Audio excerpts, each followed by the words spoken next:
I am Anna Seawold, and this is Authentic Parenting, a podcast about personal development in the context of parenting, where I explore how you can find more calm, connection, and joy in parenting through the process of self-discovery and inner growth with a trauma-informed lens. I'm a parent educator, and my mission is to help children by helping parents.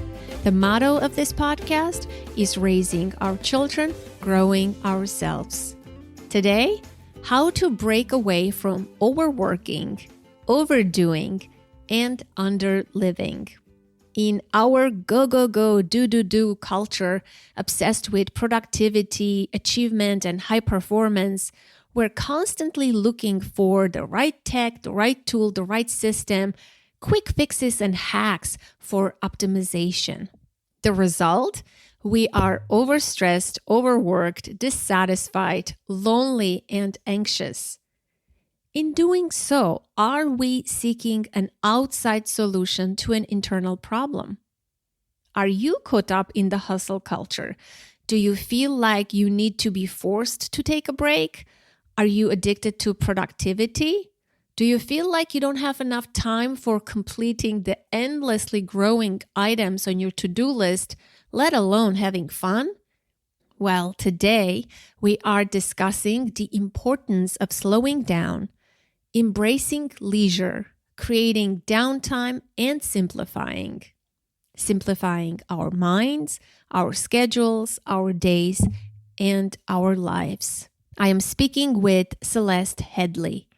Celeste is an internationally recognized journalist and radio host, professional speaker, and author of best-selling book, We Need to Talk, How to Have Conversations That Matter, and Do Nothing, How to Break Away from Overworking, Overdoing, and Underliving.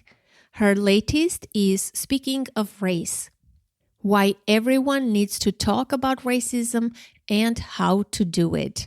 Her TEDx talk, 10 Ways to Have a Better Conversation, has been viewed over 34 million times. I highly recommend if you haven't watched it. As you know, I have talked about her book, Do Nothing, before on the podcast. When I was going to Armenia, I went to the bookstore to pick up a fresh book to take with me, and Do Nothing was the book that I chose. I loved it so much that I had to invite Celeste to the podcast. Celeste, in her 20-year career in public radio, has been the executive producer of On Second Thought at Georgia Public Broadcasting and anchored programs including Tell Me More, Talk of the Nation, Here and Now, All Things Considered, and Weekend Edition. She also served as co-host of the national morning news show, The Takeaway. She has a pretty impressive and extensive bio, and I will have her full bio in the show notes for you. But for today, I'll just mention that she's also the host of the Newsweek's debate podcast and Women Amplified, a podcast from Conferences for Women, the largest network of women's conferences in the nation, drawing more than 50,000 people to its annual events. Celeste is also the president and CEO of Headway DEI, a nonprofit that works to bring social justice and equity to journalism and media through targeted training and interventions. Here is a fun fact about Celeste. She's the granddaughter of composer William Grant Still, known as the Dean of Black American Composers, and she's a trained operatic soprano. She lives in DC area with her rescue dog. I truly hope you will enjoy this conversation as much as I did, and most importantly, take away some useful ideas and strategies to implement into your life. Please enjoy. Well, welcome to the podcast. I am so delighted and truly honored I was going on a 2-week vacation this summer to Armenia, and I said, I need a new book, a book that I've never read, and I'm going to save it for my trip. And it took me a while in the bookstore to choose a book. And then I stumbled upon your book and I said, this is it. Do nothing. How to break away from overworking, overdoing, and underliving. I'm like, wow, so powerful. And of course, you gotta love books with great titles and subtitles. Yeah, that's true. I mean, what else do you have when you're walking through the bookshelves? What else do you have to tell you other than the illustration on the front? And I really like the sloth. So, yeah, that's absolutely right. It is. And so I took it with me, but did I finish it on my journey? I absolutely did not.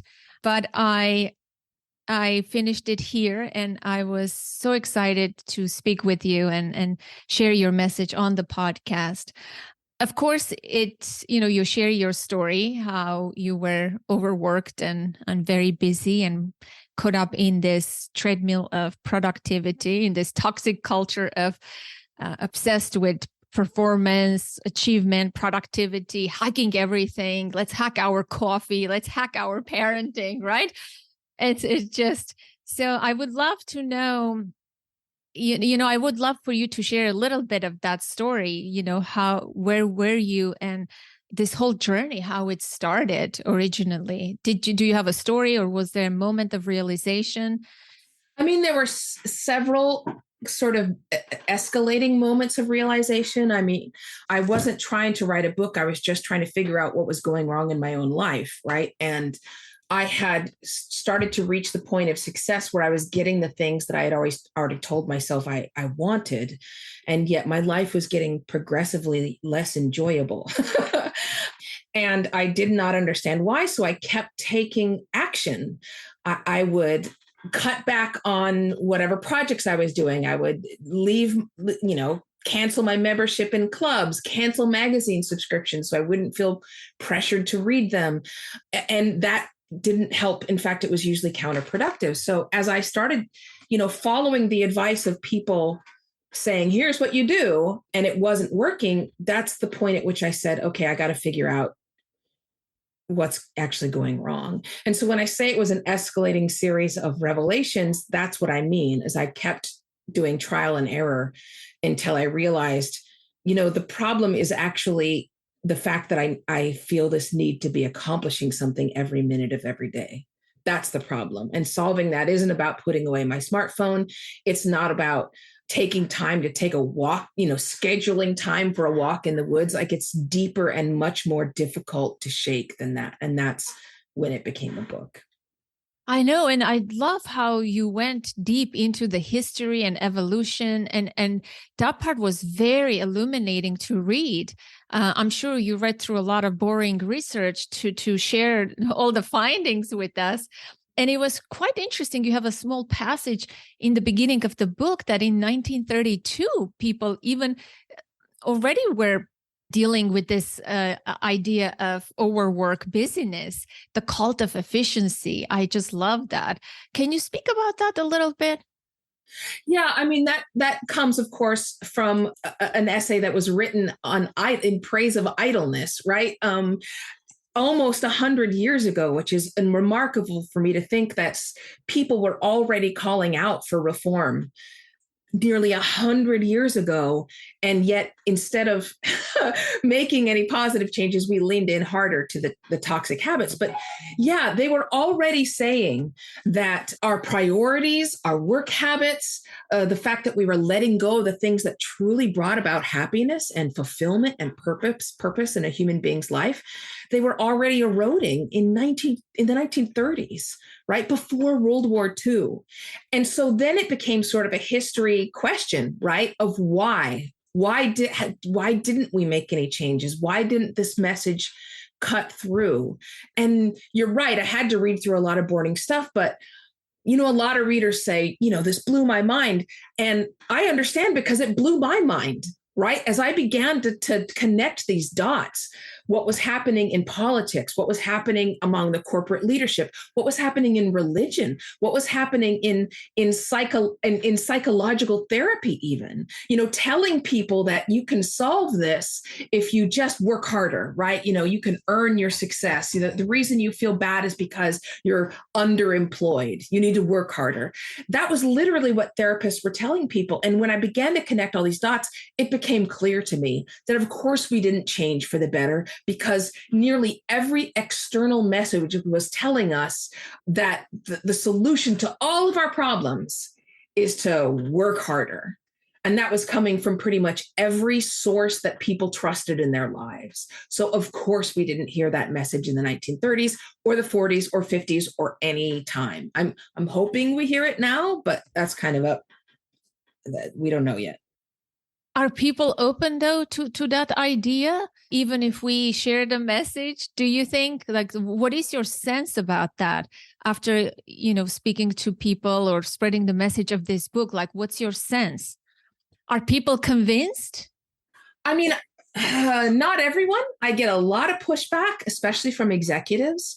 But I will tell you, that thing that gives me hope is that younger people, especially millennials, and especially Gen Z, have had enough. Like, they have seen very clearly that the pressures on them to overwork are damaging their well-being. They're have also seen that it was all a scam to begin with, that this telling us that we can work harder and earn success or earn a better way of life, that was never true, ever.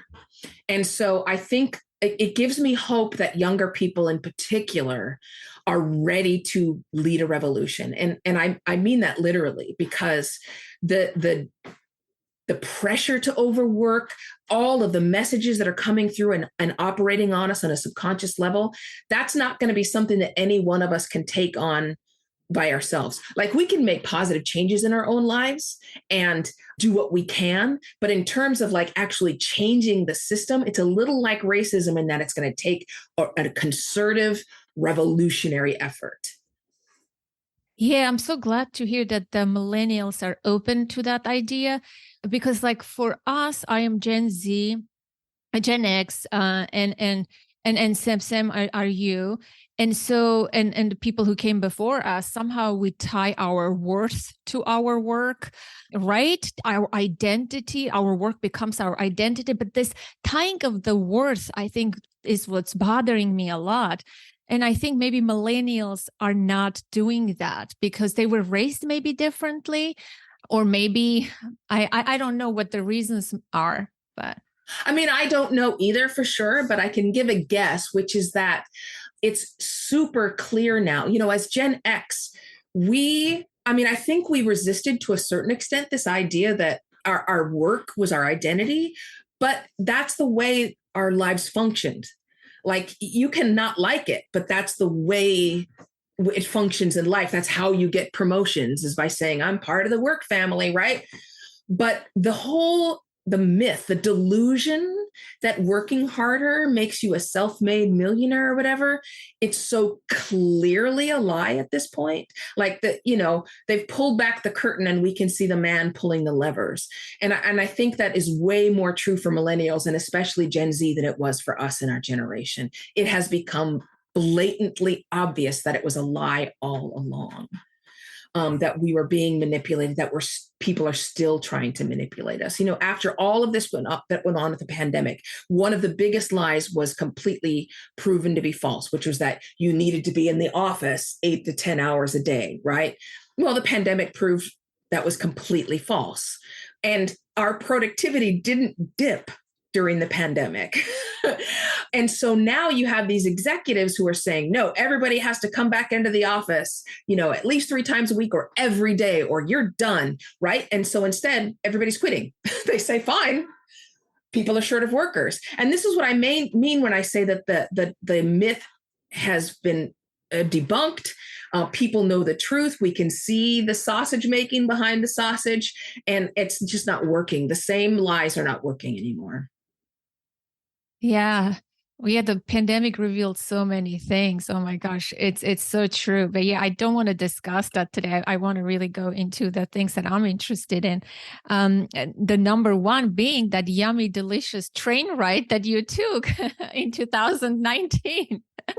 I can't wait to go back and do another one, by the way. I haven't had time to take 2 weeks off, but I think about it all the time. I mean, I really wanted to, I was so caught up in the hustle culture that I just instinctively felt like I was going to have to be forced to slow down my pace. I was going to have to be forced to break away, or it would be too difficult, right? I guess it's the same as somebody going to a rehab center, but for people who are addicted to productivity, your rehab center is the train. And I say that because A, you're not in control of your speed. The train travels through some very remote areas of the country. There's not always a strong Wi Fi signal in the middle of Glacier National Park. So you cannot be always connected. You are on that train with those other people, and everybody eats in the same dining car together. So it forced me to slow down. And I got to tell you, it was a 2 week trip. The first 2 to 3 days were very painful. I was constantly checking my phone and trying to, swearing because I didn't have a strong enough signal. But then it just sort of all fell away from me. And that sense of urgency that we have, that we need to check Twitter, that we need to check our email, that's another lie, honestly. And it's very, very easily debunked. Like after a few days, I realized there is no urgency. This email doesn't need to be answered right now. It's not urgent. I had put a message on both my voicemail and on my email saying, look, I'm on a train trip. If it's urgent, call, but nobody called. There were no urgent emails. And I can still remember that feeling as I was on the very last train heading back down towards Washington, D.C., which is home, and thinking I had to step back into the world again. And I was so sad, like I grieved it, that I had to go back to the pace that was imposed upon me. So yeah, I think about it all the time, about just going back and getting on another train for a long period of time, not for a quick Acela trip up to New York, but overnight. Yeah, and you write in the book that your sleep got better, you started feeling great, right? You were even more productive. Like you were doing other things on your computer, just not those email, Facebook, or Instagram, or those social media things, which is incredible. Time opens up when you take time to rest and restore. So true, absolutely. And I don't think we're fully aware of what an impact on our health it has when we're going. The hustle culture, that addiction of productivity, what Bertrand Russell, as you said, called the cult of productivity. It really makes you feel bad. One of the aha moments for me when I first began this research was when I got sick 3 times in a row. I'm a very healthy person. And I was sick like you can't go to work, like you're in bed for days sick. And when that happened for the third time, that's what really sort of, lit a fire into my tush. And I don't think most of us really realize what an adverse impact this culture has on us. And you don't realize it until you actually have an opportunity to let it go. And you do finally rest. And you wake up in the morning without that feeling of dread I sometimes used to have, of like, oh God, what needs to happen today? I need to look at my schedule. I need to check social media real quick. You just wake up.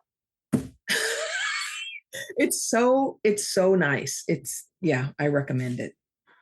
And were you able to maintain some of the benefits, or bring back what you could have transferred into your regular life here, outside of the train? Like, what did you maintain? I know you made some shifts in your life for sure. Yeah, a lot. I wasn't able to fully maintain that feeling or that pace, but I was able to really start the work. And it's been incremental, right? Like I didn't immediately, once I finished this book and sort of got a lot of the answers, I didn't immediately transform my life.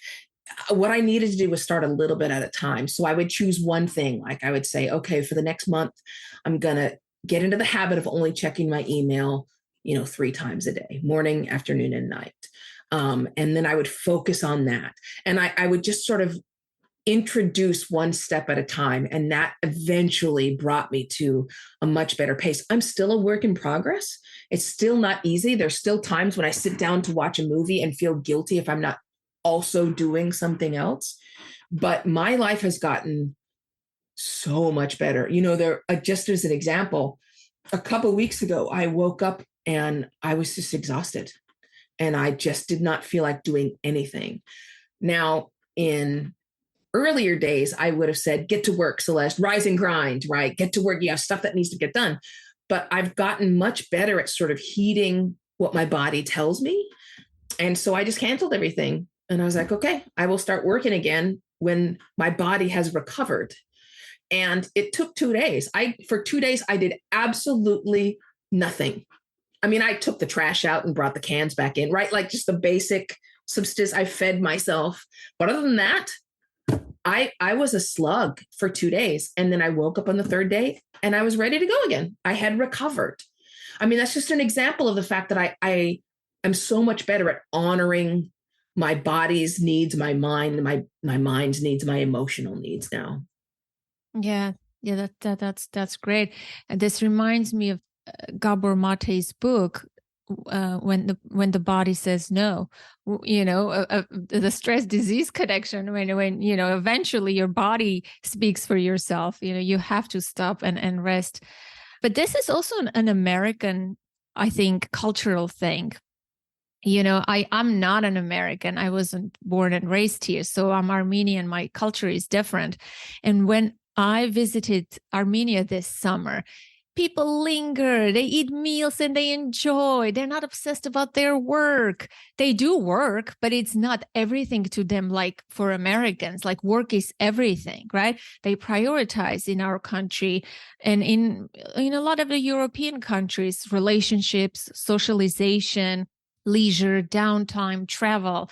I mean, I think it's this is the American way somehow. Yeah, it's not just America.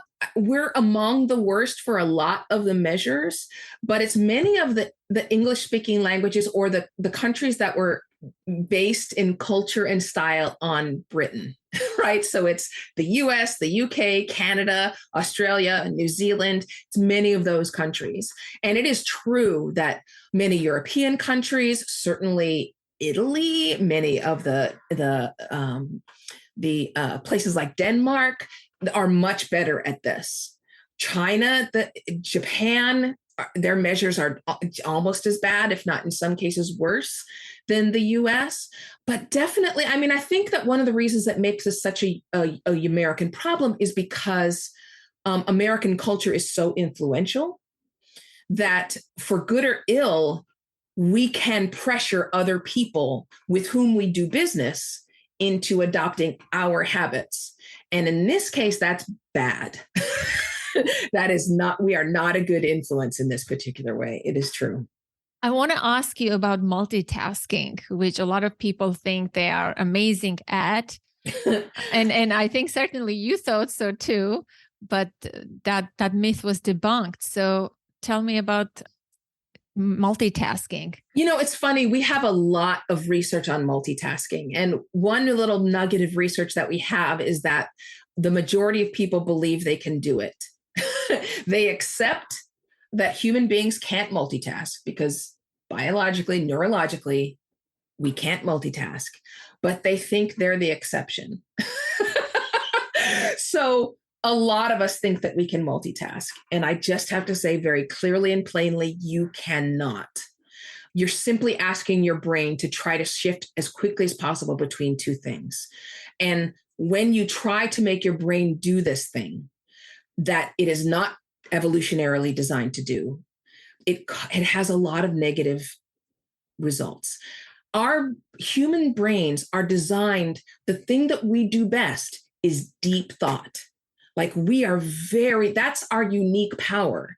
There are other species that can multitask, like a pigeon, but the human brain is designed at its best to engage in focused, deep work, which we can do for maybe 4 hours a day. But 4 hours of deep, focused work is incredible. Instead of doing this thing we're amazing at, we're trying to do what pigeons can do.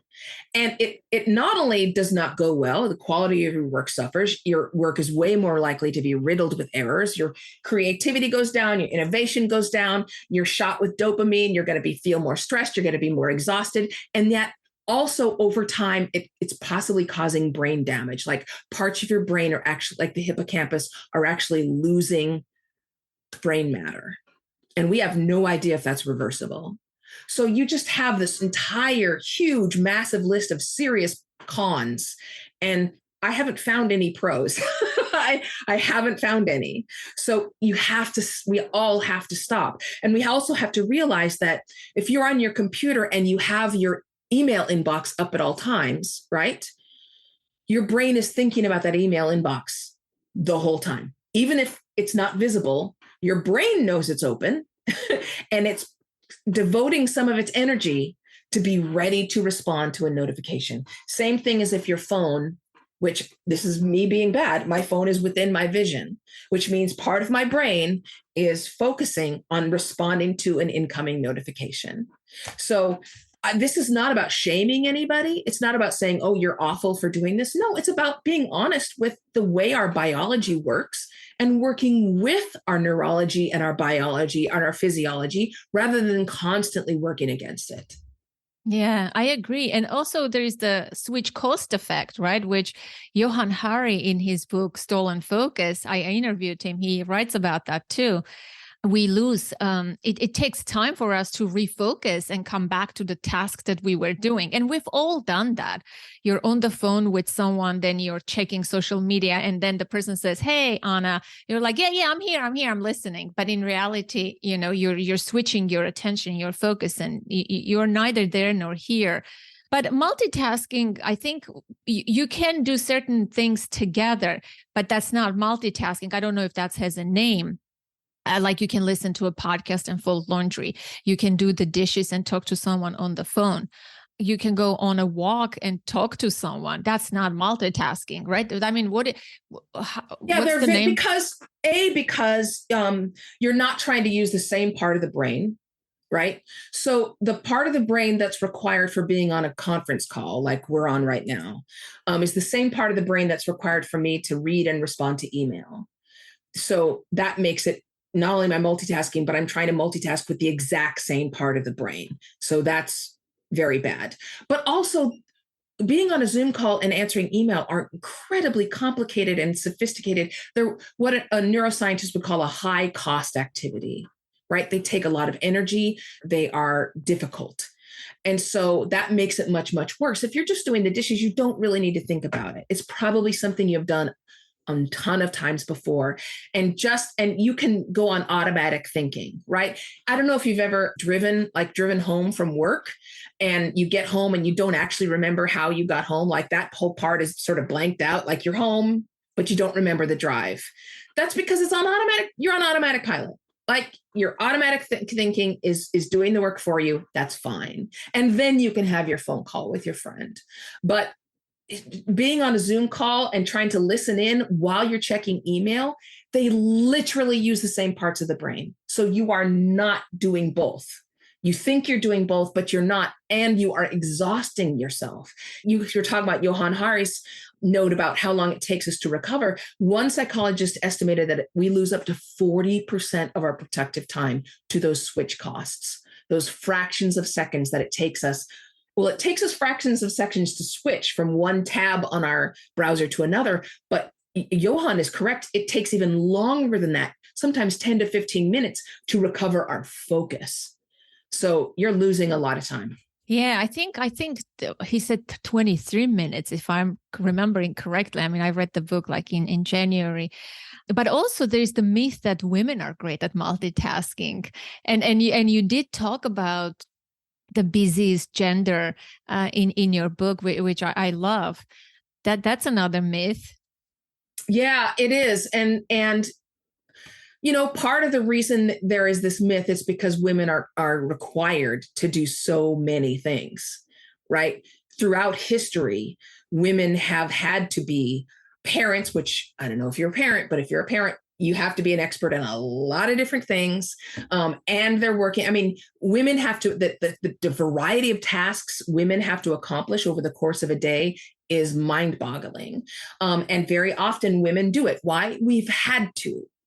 And so there has gotten to be this myth that women are really great at multitasking. They're not better at multitasking. There's zero scientific evidence that they can multitask. In fact, I remember reading an article in news in I think it was the New Scientist that said women can't multitask either. Period.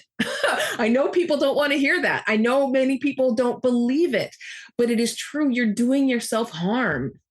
Another perception is the time perception, which I really want to dig into. I love that part. And I love how you did self-experimentation for the book.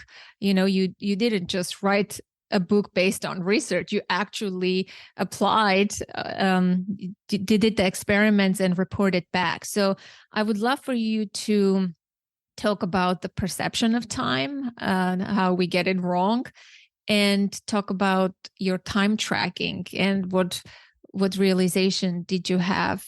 Where was your time going? And how did you make some adjustments? I mean, I'm asking like 3 questions, but I want you to talk about that time perception topic. So there's so much here about time perception. I mean, number one, I should say that on average, most people's time perception is quite low. Scientifically speaking, time perception is how accurate are you in guesstimating how you spend your time. If I had you right now, grab a pen and paper and write down what your average day looks like and how much time you spend on social media, how much time you spend on other things, it's probably not accurate. And the thing is that time perception has a huge impact on our well-being, but it also has a huge impact on our productivity, because people who have high time perception, those who know what they do with their time, conversely, even if they're busy, they get the feeling that they have more time. So if right now I am and my time perception is high. I know where my time goes. And I actually don't often feel completely overwhelmed or out of time or too busy. My schedule is packed, but it's not overwhelming. That's what good time perception gives you, is this feeling like, you know what, I do have time for this. Not only have I kept track of my schedule, so I know how long it takes to do whatever this is, but I see how many hours I have to fill in the day, and I'm okay. Time perception has remarkable impacts on our behavior as well. When your time perception is low, you're more likely to feel that you're too busy for anything, meaning you're going to cancel, especially enjoyable things like birthday parties or going to a movie. You're going to cancel all that. You're not going to have social interactions because you're going to cancel your social interactions, your lunches with your friends, etc. You're also less likely to be compassionate. You're less likely to be generous. You're less likely to be collaborative. You get into a fight or flight mode, right? This idea that you don't have enough time puts you in survival mode, and you just become a meaner person. You're not as good a person anymore. And so time perception is so important. It's why the very first step for solving this is to keep track of your time. Yeah, well, biologically speaking, when someone experiences increased amount of stress, when you're stressed out, your time perception shifts. You're right about that. But what also diminishes is your capacity to care and nurture for yourself and for others. That's why you become mean and less compassionate. And you also treat yourself poorly. You don't eat the best of the foods. You don't make better choices for yourself. You're more likely to yell at your kids and engage in conflict with people that you love, and so on and so forth. Can you share about that time tracking exercise that you did? I think that's a good tool for people to be honest and start from somewhere, because time is a non-renewable resource, and we have limited amount of time, and we think it stretches and it's elastic, but it's not. We all have the same amount of time in this world. Yet some people are more relaxed and they achieve more and they're more creative, and others are short of time all the time and sort of quote unquote busy.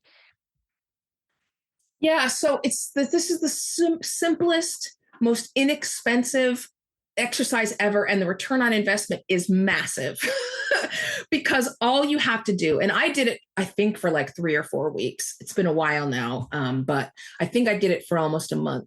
And just basically every single day, I would grab a sheet of paper. In my case, I just got a notebook. I have lots of them lying around the house, and I separated my waking hours, right? Like I generally wake up at about 6 a.m. and I generally go to sleep about 10 p.m., right? So I separated those hours into half-hour increments. And I got a timer. Here's my little timer. And every 30 minutes, I would just go in and I would write down what I'd been doing for the last half hour. And you have to be brutally honest. No one else is going to see this, right? Like if you spent 2 hours looking at purses, just put it in. This information is for you. And so the more honest you are, the more helpful this is going to be for you. So you just do that for as long as you possibly can. And then you're going to go through and start adding stuff up like you would if you were doing a budget, right? How much time do I spend on average? If you keep track for 4 weeks, you're going to take the total amount of time that you spent on social media and divide it by your 28 days or whatever, right? And find out how much time on average you spend doing particular things, and then ask yourself if that's where you want your time to go. And for me, I was spending way more time on social media than I thought. I was lingering and doom scrolling and just paging through and like going back again to recheck and see if there were updates or see if anybody liked my post, right? I was spending so much time on social media. And when I found that I only had like a few hours a day that was my own to choose what to do with, why would I waste that on Instagram? Right? Like that's not where I wanted my time to go. And it just really helped me to create a new schedule. On an ideal Wednesday, what do I want to do with my time? And obviously, that's just a guide. It's rare that you're ever going to be able to actually follow that schedule to a T, but it's something that's just sort of like your guiding light. It's your lighthouse to help you get through your day and know what else to do with it. Yet, and then also, if you're sitting there on social media, it'll be a reminder. Okay, enough. This is not how I wanted to spend my time. Yeah, also I like that part about how our brain doesn't know the difference. If you're using your phone for quote unquote relaxation, your brain still perceives it as work, right? Because you use computers, you use electronic devices for work. So your brain doesn't know that you're relaxing. And actually, in terms of brain waves, because you're still processing information, right? It's still active. It makes you more tired than relaxed. You think you're relaxing, but in reality, it has the opposite effect. And again, it raises your cortisol level slowly. I mean, it's not and if you had a stressful day to begin with, and now you put the kids to bed, let's say as a busy parent, and this is your time to just chill, this is not the most effective activity, unfortunately. Yeah, in fact, it's counterproductive. It's doing the opposite of what you want it to do. You are so much better off just sitting down and staring at a tree for 20 minutes. Your body will be healthier. You will be healthier. You will feel better. And that's kind of an amazing thing for me. I try to put it to people this way. If you are suffering from insomnia, a sleep doctor will tell you that your bed is only for sleep, right? You have to train your train your brain that when you get in bed, it's time to go to sleep. Otherwise, it thinks the bed is where you do all kinds of stuff, right? And so it might not quite shut off.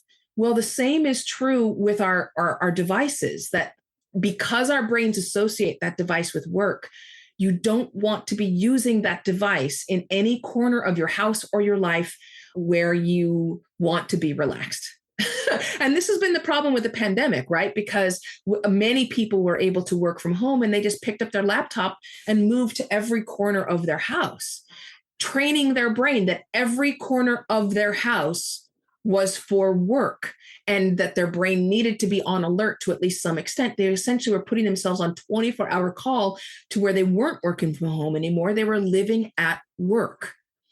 And that's extremely difficult to adjust to a new environment. Like I'm not that type of a person, and people make fun of me because I have a desktop. And because this is my designated space, if I want to work, I don't own a laptop. I don't have an iPad or any other device. When I want to work, I come to my desk, I do my work, and I go away because this is my workspace. Like I can't work on the couch. It's going to take me forever to focus, to function. There's too many distractions. It's not useful for me. And people make fun of me. They're like, "Oh, you have a desktop." But I have a desktop too. Yeah. For that same reason. Yeah. Yeah. But you're right on the money. I mean, they are having the same issues that you're having. They just don't realize it. They're just pushing through it and screwing stuff up and getting tired and getting exhausted and getting stressed and snapping at their loved ones, when they don't want to. They're having the same problems because, there's no Homo sapiens that functions completely differently than everybody else. Like, our brains function essentially the same way in this area. And so nobody's the exception. Yeah, it's just, and what's frustrating about it is that the software designers who were making many of these apps, they designed them to be addictive. Now, it's not like they were trying to make us stressed out. They were just trying to be capitalists, good capitalists, right? They want to get people to keep coming back to their platform, right? They want to get people to come back to Facebook again and again and again and again, because that's how they make money. But the end result is that it's making us all sicker and more miserable. Yeah. And then we have to take control. Because if we wait for them to change their policies or the way they, engineer those programs and apps, they're not going to. And solely, I understand battling this battle individually is also not an ideal solution, but there's so much you can do on an individual level for sure to make your life less stressful. Like I always say, like well-being is a skill. It's a skill. You have to work hard at it. So if you want to focus on productivity, work on your well-being and do the things that that energy that you are dedicating for achieving and conquering and doing your to-do list. And people are creating ta-da lists now. Like this obsession with productivity is just insane. And that comes into parenting, unfortunately.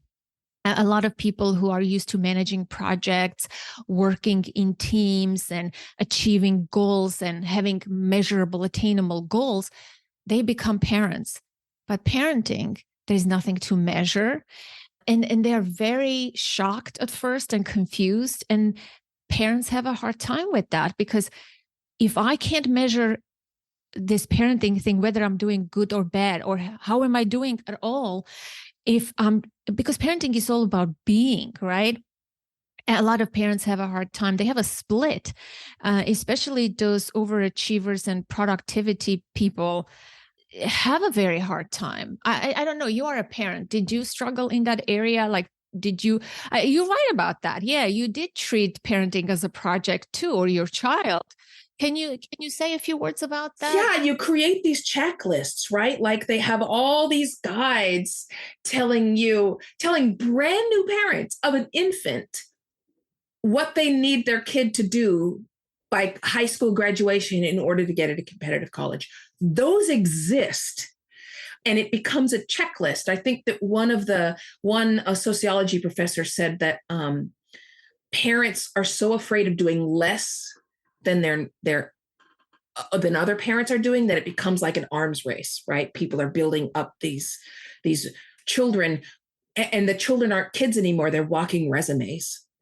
And I remember talking with other parents outside my kids' kindergarten, and they were going, "Oh, well, he's in chess club." I'm like, "He's 5. Like, shouldn't he just, if he wants to play chess, great, but shouldn't he just be playing chess as opposed to being in an organized activity?" And, I put my son in soccer, and he loved running up and down the field when he was really young, but beginning in first grade, they started keeping score, and it began, parents would be screaming from the bleachers, and he hated it. I would schedule our weekends so tightly, going to the science center and the zoo, and now we're going to go for an 8-mile bike ride and all these things that eventually, at one point I said, "Okay, Grant, here's what we're doing today." And he started crying, and he was like, can't we just stay home? Can I just stay home? And I was like, oh God, what am I, I'm doing this for my kid and he's miserable. It reminds me of when people walk their dogs and they like drag them, like they don't let them sniff anything, right? And I'm like, who's the walk for? We have an agenda. We gotta do this walk. No Right, sniffing, like no distractions. exactly. Now's the time of day when I walk you for exactly 1 mile, right? Like it's like the walk is for the dog. To enjoy the dog's self.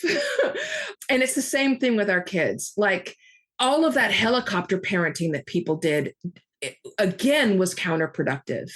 Now we have the data and the research to show that helicopter parenting actually makes kids less resilient. It makes them less able to handle any kind of adversity. It makes them less able and less independent. It makes them emotionally stunted in many ways. It creates problems where no problems needed to be created. I remember talking to a police officer in one of the cities where we lived, and we were just chatting, and he said, I got to tell you, I think one of the biggest dangers to kids today is because they're never alone. We had a situation where like a 10-year-old, there was a fire in the house and she knew she needed to call 911, but she'd never dialed a phone. And so she hid under the bed. She was okay. They got to her. But, he said children at all times, there's an adult present so that anytime anything happens, they look to the adult. And that's how they grow up, is looking for that person who's going to tell them what it is that they need to do. And so now you have these college students where their parents are calling the professors to complain about their grades. One of my friends teaches at a major university, and she said she had a parent contact her and say, I can't get into my son's email account anymore. I need access to his email. And she's like, he's 19. I cannot give that to you. And this parent had a meltdown. And she's like, I legally cannot give you your kid's email password. He's an adult, right? Like, this is where all of this productivity heads. This is where this goes, when every single moment of every day has to be building towards something else and can't be enjoyed for its own sake. Oh, so true. I was working with one client years ago, and they were just a typical busy family with 2 kids, busy. And the kid was acting out of control. When he visited my office, this kid was like 5 years old. He broke a planter. He was under the chair, over on the table, climbing the walls, breaking things in my office. And he just could not sit still, right? Because they're always busy doing things, going places. God forbid you sit down for a moment and have your default. We don't allow our children. No, we don't. Yeah, we don't allow them to experience boredom. I mean, I remember growing up, I don't know what it was like in Armenia, but I cannot tell you how many times I would say to my mom, I'm bored, right? And she'd say, go outside. I don't want to see you again. Our kids are never bored anymore. And that's such a loss. And when you don't have, as adults too, like if we don't have that time, that downtime to process our feelings, the events of the day or the previous day, like we go from one scene to another, like it's a movie, and we never stop to think, reflect, process, feel the feelings, and make sense of what's happened today, yesterday, connect the narrative of our story. And we don't allow our children to do that. And in fact, people say, oh, you have a teenager, put them in activities. You don't want them to be, bored or, have nothing to do because they get into trouble. This one family, this woman, when I said, you know what, Christina, it seems like you need to create some downtime, for your family. And she said, and I gave the spiel of why it's important. And she said, okay, that sounds wonderful. What activities would you recommend for us to do for downtime? And I just looked at her and I said, you're kidding, right? And I started laughing. But she wasn't kidding. People are so used to doing, performing, achieving, It's like so hard for a lot of people just to do nothing, as you say. And of course, you're not advocating for completely doing nothing. You're advocating for leisure, embracing leisure and downtime. And that's what I want to ask you about, idleness versus laziness. Yeah, we don't even, so we don't, we even think that idleness means not moving, right? Inactive is the same as idleness. That is not true. Idleness is kind of the same as leisure. It means you're not engaged in productive work. You can be inactive and be at work. If you're a security guard or maybe a toll booth operator, you're not moving, but you're working.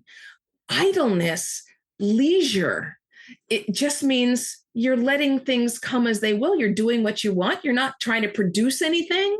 You're not checking anything off your list. You're just being idle.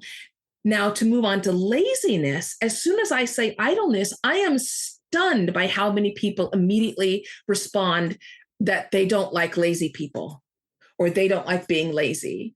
And I don't, I cannot believe people actually think idleness is the same as laziness, as though if you are not working every minute of your waking hours, you're lazy. Like, think about that for a moment.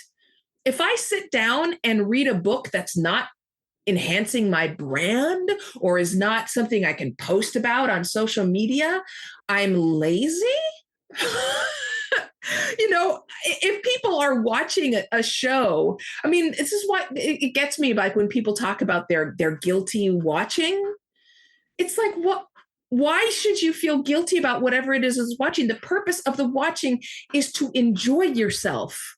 Why would we ever feel as though we need to excuse it as guilty watching, my guilty pleasure? And that's where and when you think that leisure time is the same as lazy time, that's a real symptom of someone who is not just in hustle culture. This is someone who is addicted to productivity. And it's one of the reasons why I think that word cult is so fitting, because it's not a one-to-one thing, obviously, but this in a cult, you are manipulated into believing untrue things to be true. You are manipulated into taking actions that are not in your best interest often. And it's so hard to break out of that because you've been trained to see the world with this one perspective, which is dysfunctional. And we have to sort of retrain your brain, right? And that is exactly what it is like for people. Part of that retraining is to get rid of that word lazy. I have never met a lazy person in my life. I honestly have never met an actually lazy person. Yeah, what that even means, like lazy. It's just yeah. Because again, it's tied to our worth. If you're tying your worth to achieving, producing, performing, and when you are taking to rest, what are you producing? Nothing. Then you are not worth anything. I think that's the root cause of this is the unworthiness, or we tied our sense of identity, our worth to doing as opposed to being. And of course, that becomes for older people a difficulty in retiring, because when they retire, they're not worth anything anymore. Oh, right? Oh, yeah, it's a sad realization. Yeah. So then how can people believe in leisure, create an open space for leisure? I want to hear about your parties, actually. Yes. So I throw the same 4 parties a year, and they basically generally match the seasons, right? So I throw a party in March that's called Party Gras.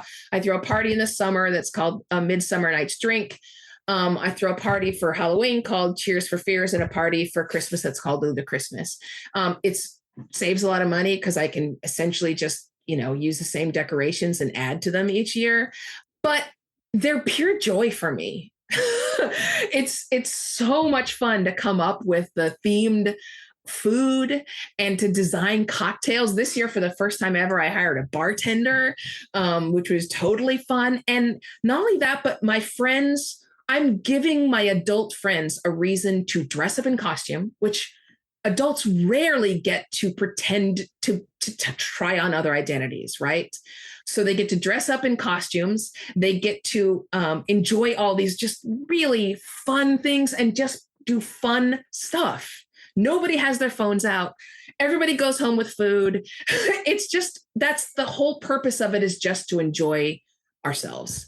And knowing that that's coming is, I think, healing for us. Even during the pandemic, with me and my neighbors, we had our little pod of people, which ended up being about 6 to 8 people that were constantly in contact. And I still held the parties just for us, because knowing that they were coming up really gives you this thing to look forward to. Like, it's nice to know. It's like when you're a kid and Christmas or your birthday's coming, right? Like, it's this thing that's wonderful and is fun coming in the future. And I always say to my son, like, we spend so much time punishing ourselves for our mistakes and worrying about negative events that may happen. Shouldn't we spend an equal amount of time celebrating our achievements and celebrating the happy things in life that have happened? And so, yeah, my parties, I invest a lot in them. That's where a lot of my money and free time goes. Now the question is, how can I be your neighbor? But I heard in one interview you said that, or I think it was in the book, that houses are becoming bigger and the open space, the yard space is shrinking, which is indicative of our priorities, sadly. Yeah, it really is, because we're spending more time inside. And so we need the house to be bigger. We need to make the inside larger, because that's where we're spending all of our time. I mean, think about that. It's just heartbreaking to me that people are shutting themselves up inside their homes. Especially when you think about how healing the outdoors is. I mean, there's research that shows that in many ways, being outside in nature is, for many people, as effective as an antidepressant. I'm not a medical professional, and I'm not telling anybody to mess with their own medication. I'm just saying that there's research showing it has as big an impact on your mood and can lift your mood as much. So when that's available, when the solutions are so simple to many of our problems, not medical problems, average problems, and we're choosing not to do them, we're going the other way. And because in many cases, we've been manipulated to do that. Yes. I think the reason is because if somebody monetized that nature experience, that same experience, and sold it to you, you may believe the benefits of it. It's capitalism to blame for that. Unfortunately, the no-cost things that are healthy for us, we're not doing them. We're looking for solutions outside of ourselves, because that's what we're told, right? I don't watch TV, but all the commercials I know they're solving a problem that they themselves created for you, unfortunately. So, and so that brings me to the question of connections then. And so let's end with this. How can we come outside of our cocoons and socialize and with our neighbors? And you do write about a lot of research. You cite a lot of wonderful research about small talk, talking to people, strangers, baristas. Can you just say a few words about the importance of connections and small talk? Yeah. So a couple things, which is that, people deride small talk all the time. I hear all the time, I'd rather get to big talk than small talk. I hate small talk. But in fact, in its effect on our mood, are filling us full of those lovely hormones like oxytocin and serotonin, small talk is extremely effective. So you can start small, where the stakes are not quite as high, where you don't have to be afraid, by just having a chat with your grocery store clerk. That's not going to last longer than a minute or two. By definition, also, they're paid to be nice to you. So it's going to go well. And yet it doesn't matter. You're still going to have a good impact on your mood. It's going to make your brain work better. Even a 10-minute chat, they have found, made people perform better on cognitive tests afterward. So we are evolutionarily designed to take a lot of benefit from those little chats about the weather, about, sports, whatever it may be. And so small talk is great. But in terms of like making connections with your neighbors, just start inviting people to do stuff. Have a board game night. Start a book club with one other person. right? You don't have to make it a thing. It doesn't have to be post worthy on Twitter or Instagram. Just go to your neighbors and say, hey, I'm going to have a book club. I'm going to do it Tuesday night at 6. Anyone who can make it, whatever. Or I'm going to have snacks at my house, out in front of my house. Come on over. There's that movie, Field of Dreams, where they say, if you build it, they will come. I have found that to be true. So build your social circle, and not only will they come, but it will grow.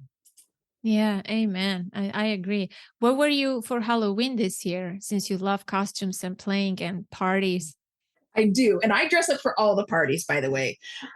So this year our theme was hero, and I was Squirrel Girl, a lesser known Marvel heroine who's fantastic and great for kids. Ah, very interesting. I do also dress up and have fun. You didn't ask, but I'll volunteer. I was Trinity from the Matrix, and my whole neighborhood had the people who didn't wear costumes. Everybody had so much fun just videotaping me and taking pictures with me, because they were like, "Wow, this is so great." But I got a couple of comments on Instagram. I posted on Instagram, obviously, right?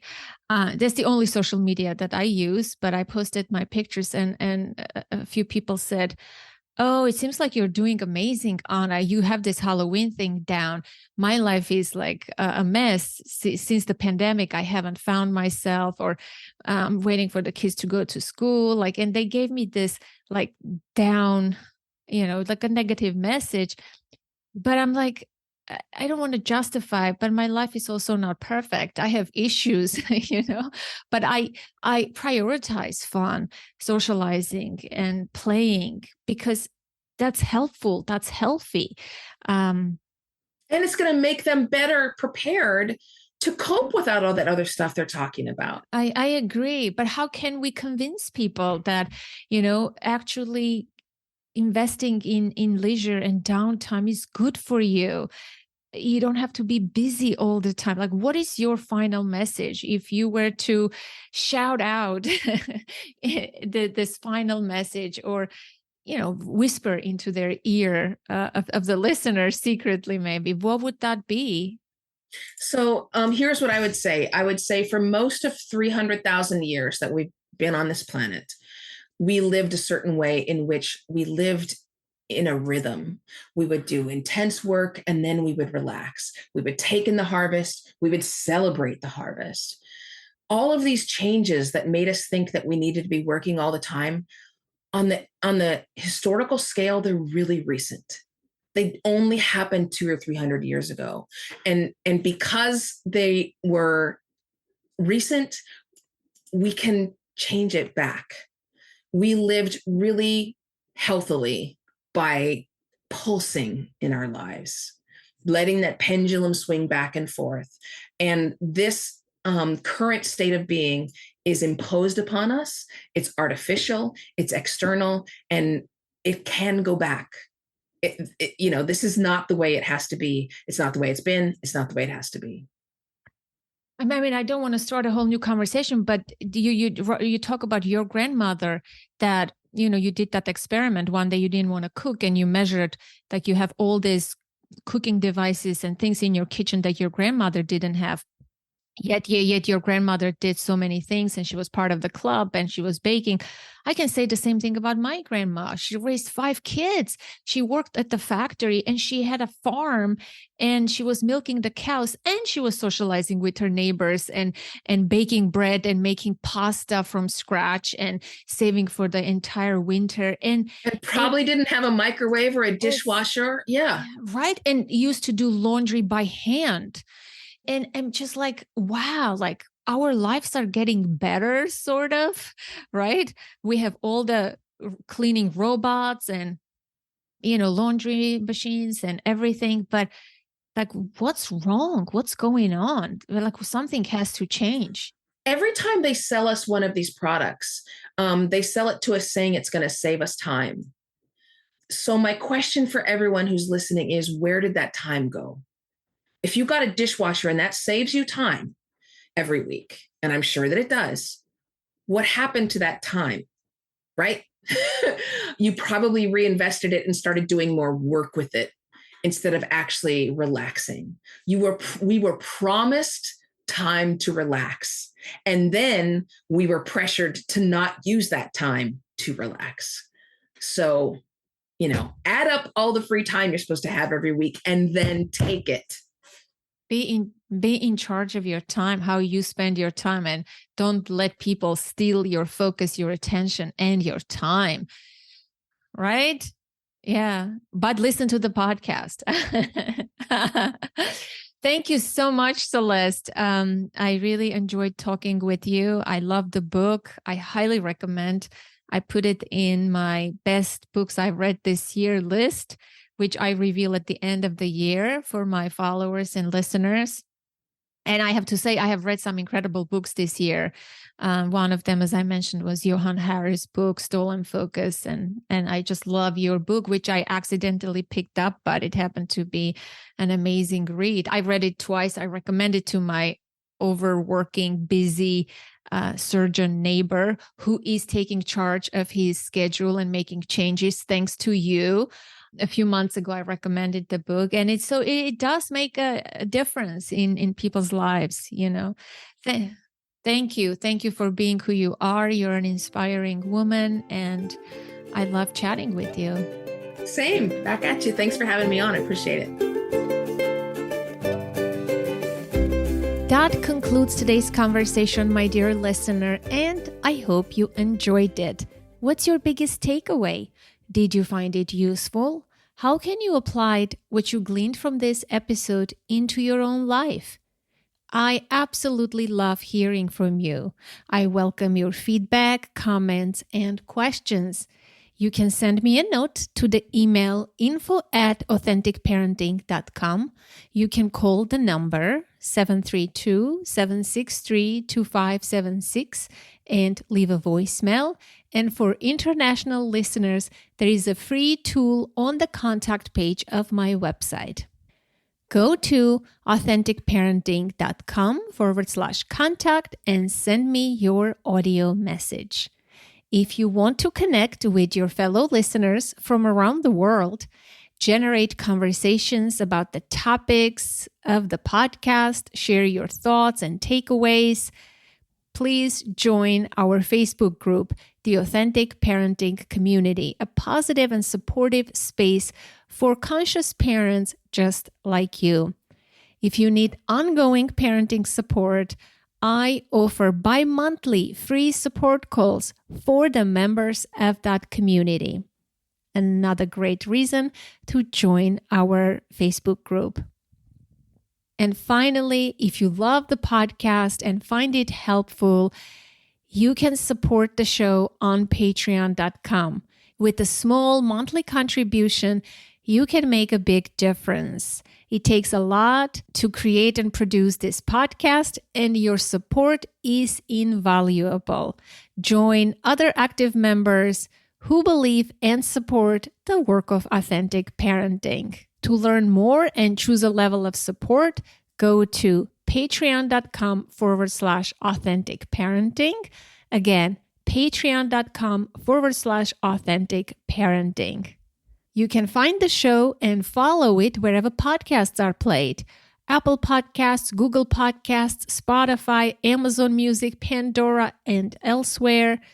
And if you want to know what I'm up to in my private life, see behind the scenes of podcasting, get inspiration, and just stay connected, follow me on Instagram, the only social media platform that I use. And as always, connect to the present moment, to yourself and your children. Until next week, I am Anna Seewald. Thank you so much for listening.